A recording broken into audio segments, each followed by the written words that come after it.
Hello everyone, bringing you another unboxing video today, and what we're having a look at here are some recently arrived Canadian bits and pieces.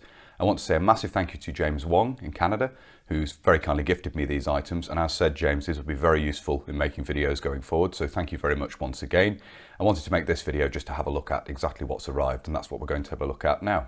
So here we have the box of bits and pieces which have arrived, and thank you very much once again to James for all of these. The first thing we have on the top here is a tri-fold entrenching tool, so the three-way folding entrenching tool. This one has a bit of a difference, and I'll just remove this tag for a moment here.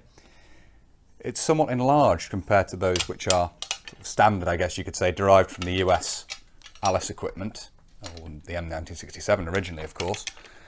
As you can see here, this one is quite a bit longer, and both the blade and the handle are longer than that which you could sort of consider standard from the original US design.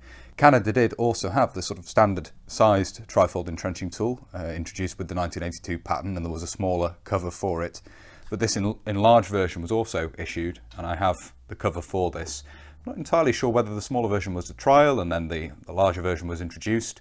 I'd certainly like to find an example of the smaller entrenching tool and the cover for it as well to go with the 1982 pattern equipment. But it's very nice to have one of these, as I say, have the cover for a little while now, and to have the actual entrenching tool to go with it is brilliant. So thank you very much indeed, James. This includes a Stores card here, material condition tag, as you can see, which has some details on it there. So that's rather nice to have as well.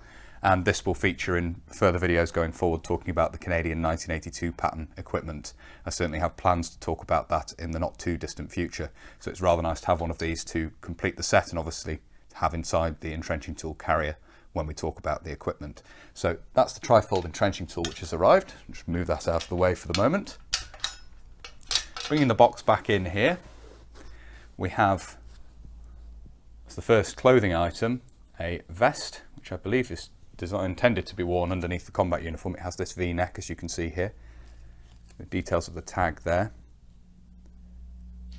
And then underneath, I thought at first this might be a private purchase item, but the care tag is quite similar to that seen on 90s era Canadian kit, so it may well be an issue item. Not 100% sure on that, but anyway, intended to be worn underneath the combat uniform, hence the V-neck, as you can see here. So we have that vest. And then finally, we have an example of the Canadian combat uniform shirt coat. I've just moved the box completely out of the way now. We can have a look at this. This is a rather nice example. The shirt coat is obviously the lightweight version of the combat jacket, I guess you could say, the lightweight version of the combat coat, hence the term shirt coat, which is the official designation for this. You of course have the two breast pockets, each designed to take a single C1 magazine, and then there are loops in the lower pockets designed to take magazines as well, in line with the rest of the Canadian combat uniform, obviously using the buttons attached with a loop of cloth, as you can see there, typical of Canadian uniform. And then we have the care label at the bottom here.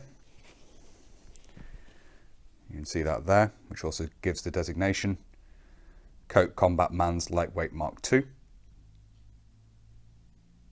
See the various details on there. And then the actual garment label with the size and everything is here in the front opening.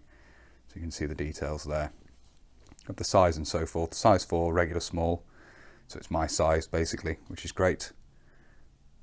May 1983, the date there, and again this was gifted to me from James, so thank you very much indeed for that as well, James. Absolutely fantastic addition to the collection. I haven't got an 80s dated example of one of these, so this is very nice to have.